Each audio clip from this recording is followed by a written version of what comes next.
Hello everyone, welcome to edu bros. तो finally आज हम स्टार्ट करने वाले हैं the most awaiting chapter of class 12th, जिसका नाम है दोस्त कैलकुलस। तो कैलकुलस स्टार्ट करने से पहले मैं आपको ये बता दूं कि कैलकुलस को पढ़ने के लिए जो बेसिक्स चाहिए उसका नाम है फंक्शन। और मुझे लगता है कि आप लोगों में से बहुत लोग फंक्शन पढ़ लिए होंगे, लेकिन सेट एंड फंक्शन को क्लास 11th में भी पढ़ाया जाता है। लेकिन एक बार मैं खुद से इसको पढ़ाना चाहता हूं आपको, ताकि जिस तरीके से मैं पूरे कैलकुलस को limit, continuity, derivability, monotonicity, area under the curve, differentiation, integration, application of derivative और जितने भी तमाम इसमें छोटे से छोटे मैक्सिमा, मिनिमा, टेंजेंट, नॉर्मल, जितने भी छोटे से सब टॉपिक्स हैं, सबको पढ़ने के लिए जो प्री रिक्वायरमेंट है उसका नाम है फंक्शन। और अगर दोस्त आपका फंक्शन बेहतरीन तरीके से, आपके हर एक कंसेप्ट फंक्शन की क्लियर है, आपको एक कंसेप्ट फंक्शन का बहुत बेहतरीन अंडरस्टैंडिंग है, तो बिलीव मी आपके लिए कैलकुलस बहुत ही आसान बनने वाला है। और दूसरी बात कि अगर आपका कैलकुलस में इंटरेस्ट नहीं आ रहा है तो उसके पीछे भी दोस्त रीजन फंक्शन है। क्योंकि अगर किसी भी बंदे का फंक्शन क्लियर नहीं होता है तो कैलकुलस उसके लिए एक स्ट्रगल बन के रह जाता है। और मेरे हाथ में है क्लास 12th मैथमेटिक्स की क्वेश्चन, जो इस बार 12th के बोर्ड में आई है। 80 मार्क्स का ये पेपर है और इस पेपर में आउट ऑफ 80 44 मार्क्स 80 नंबर में फंक्शन का है वेटेज। तो बिलीव मी 50% से दोस्त ज्यादा का वेटेज अकेले फंक्शन रखता है। तो आपको मैं भी बता दूं कि इतना ज्यादा इंपॉर्टेंट चैप्टर है ये। और अगर जो भी लोग इस वीडियो को देख रहे हैं और वो फ्यूचर में आईआईटी जेई देना चाहते हैं, 2021 में, 2022 में, कभी भी वो आईआईटी जेई देना चाहते हैं, तो उनके लिए भी फंक्शन बहुत ज्यादा इंपॉर्टेंट है। क्योंकि फंक्शन का ही बेसिक्स कैलकुलस को बिल्डअप करता है। अगर आपका फंक्शन बहुत बेहतर है तो कैलकुलस पढ़ने में आपको बिल्कुल भी दिक्कत नहीं होगी। उसके बाद मैं किस तरीके से फंक्शन को ले चलूंगा दोस्त, बहुत ही बेहतरीन तरीके से, बहुत ही आसान भाषा में फंक्शन को पूरा पढ़ेंगे, उस पे बेस्ड क्वेश्चंस करेंगे, उसके एक एक क्वेश्चन को मैं पिक करके आपके लिए क्वेश्चन लाऊंगा और उस क्वेश्चन को एनालाइज करेंगे, किस तरीके से चीजें और भी कितनी उसमें पॉसिबिलिटीज बन सकती हैं, हर चीज देखेंगे। और ये बता दूं कि जब मैं पढ़ता था क्लास 12th में, 2017 में मैंने भी पेपर दिया है क्लास 12th का, उस समय मेरा जो सबसे ज्यादा इंटरेस्टिंग एरिया था वो कैलकुलस था और कोनिक सेक्शन था। जिसमें कोनिक सेक्शन में मैं बता दूं आपको, मैं वो भी लाने वाला हूं आपके लिए बहुत ही बेहतरीन तरीके से। Straight line, circle, ellipse, parabola, hyperbola, ये 5 अकेले मुझे लगता है आईआईटी जेई का कम से कम 20% वेटेज रखता है, अकेले ये 5 चैप्टर। और पांचों के पांचों चैप्टर इतने बेहतरीन तरीके से आसान है, इतना इजी आप इंजॉय करोगे उस चीज को, ये मेरी गारंटी है। तो फंक्शन स्टार्ट करने से पहले मैं ये आपको बता दूं, आज जो ये मेरा लेक्चर होने वाला, ये पूरा का पूरा इंट्रोडक्टरी लेक्चर होने वाला, लेकिन आप इसे हल्के में ना लें। मैं बताऊंगा कि फंक्शन का रोड मैप क्या होगा जैसे जैसे फंक्शन प्रोसीड होगा आगे। अभी इसके बाद इनवर्स आईटीएफ, बहुत लोग फंक्शन पढ़ भी लिए होंगे, उनको पता होगा कि answer of every ITF is a angle. ITF, हर एक आईटीएफ का आंसर जो होता है वो एक एंगल होता है, उसको भी बहुत ही बेहतरीन तरीके से सॉल्व करेंगे। और फंक्शन को मैं आपको फिर से एक बार कह दूं, आप गांठ बांध के कहीं लिख लीजिए, अगर आपकी फंक्शन अच्छी है तो कैलकुलस आपके लिए बहुत इंजॉय आप करोगे। लेकिन अगर आपका फंक्शन गड़बड़ है तो calculus will be a struggle for you in whole mathematics of class 12th।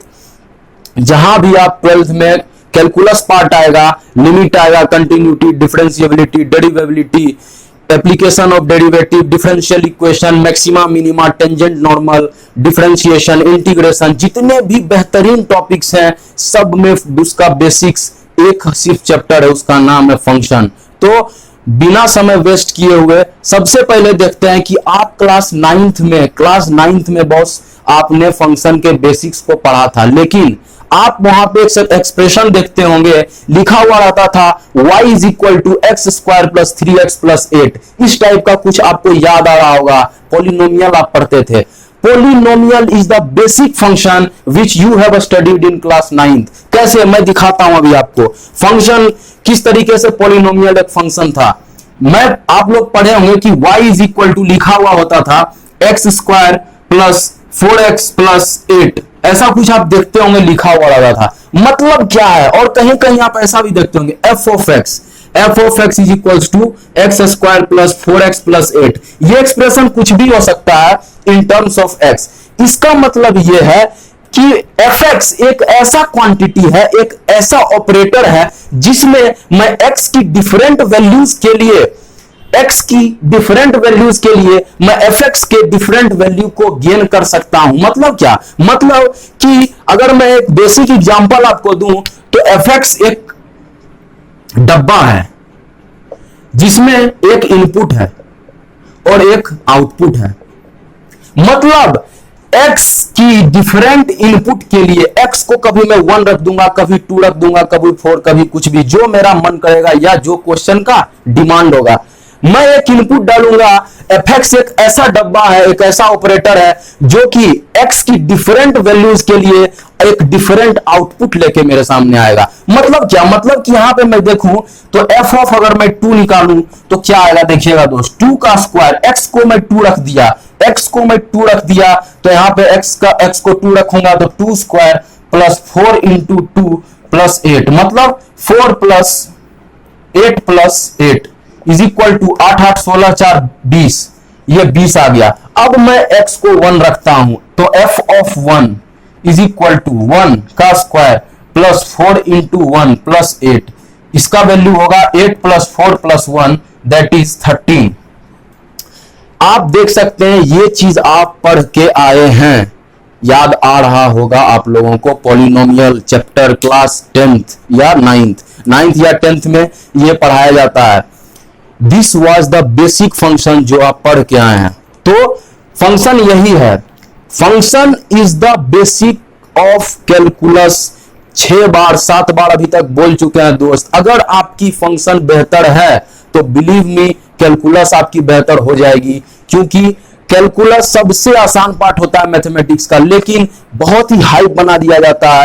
Calculus ये है, कैलकुलस वो है, कैलकुलस मतलब एवरीथिंग। दोस्त कैलकुलस मतलब एवरीथिंग होता है, लेकिन अगर कोई बोलता है कि कैलकुलस टफ है तो मैं कभी एग्री नहीं करूंगा, क्योंकि अगर आपका फंक्शन बेहतर है, आपका फंक्शन बहुत ही बेहतरीन तरीके से क्लियर है, आपको पता है कि डिफरेंट फंक्शन की ग्राफ क्या होती है। मैं साइन एक्स जैसे बोलता हूं तो आपको दिमाग में आ जाता है कि उसकी मैक्सिमम वैल्यू 1 है, मिनिमम वैल्यू -1 है, उसकी 0 पे वैल्यू ये है, उसकी 90 पे वैल्यू ये है, उसकी डिफरेंट थीटा पे वैल्यू ये है, उसकी क्वाड्रेंट ऑपरेशन आपको पता है, आपको y is equals to mod x, इसका ग्राफ का आपके पास बेहतरीन अगर आपके पास बेहतरीन अंडरस्टैंडिंग है कि y is equals to mod x का ग्राफ ऐसा क्यों होता है, तो अगर आपको कोई क्वेश्चन लिमिट में डिफरेंशिएबिलिटी में अगर इस फंक्शन पे फ्रेम करके मिल जाएगा तो क्या उसे आप नहीं बना पाओगे? बहुत ही आसानी से बना लोगे। लेकिन अगर आपका स्ट्रगल यहीं पे है, आपको यही बेसिक क्लियर नहीं है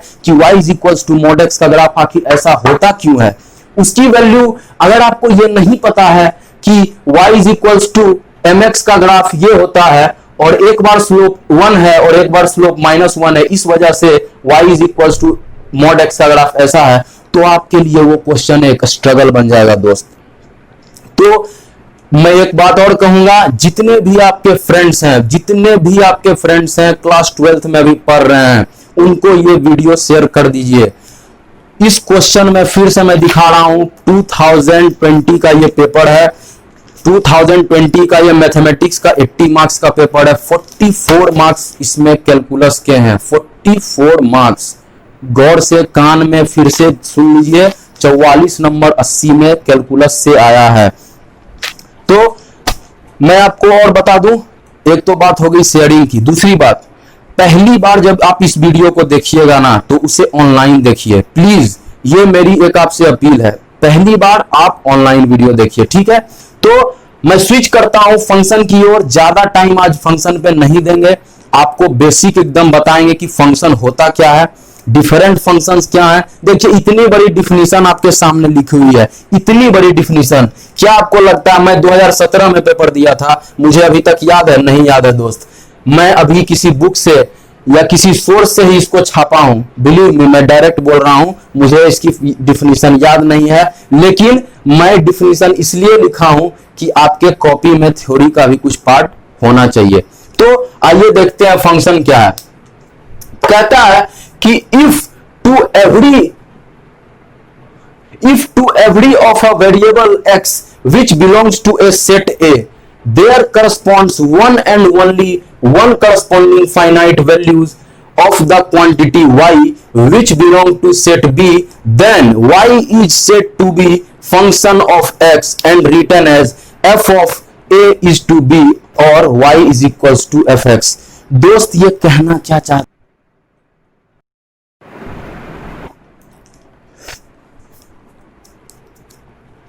ये कहना बस इतना चाहता है, यहां देखिए क्या ये कहना चाहता है। ये पूरी डिफिनेशन मुझे भी याद नहीं है, लेकिन बेसिक ऑफ फंक्शन क्या है, मैं क्या ऐसा दिमाग में रखूं जिससे मुझे फंक्शन की क्लियर वैल्यू पता चल जाए।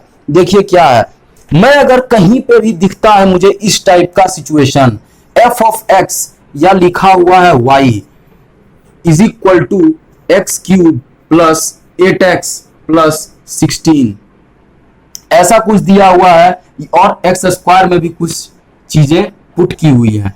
तो अब क्या है, मतलब इसका यह है कि x की डिफरेंट वैल्यूज के लिए y will attain a different value, x की यूनिक वैल्यू के लिए y एक यूनिक वैल्यू लेगा। इसका मतलब यह है, आप इसको क्रॉस वेरीफाई भी कर सकते हैं। देखिए कैसे, मैं एक बार x को 1 रखता हूं, x को मैं एक बार 1 रखता हूं, f ऑफ 1 1 का cube plus 8 into 1 plus 16 plus 4 into 1 का स्क्वायर, यहां से क्या आएगा 1 क्यूब 1 प्लस 8 प्लस 16 प्लस 4, 16 4 20 28 29, यहां से मतलब इस फंक्शन की ये फंक्शन जो कि x में डिफाइंड है उसकी 1 पे value x is equals to 1 पे वैल्यू 29 है। एक बार मैं इसकी वैल्यू -1 पे निकालता हूं, f ऑफ -1 इसकी होगी -1 की पावर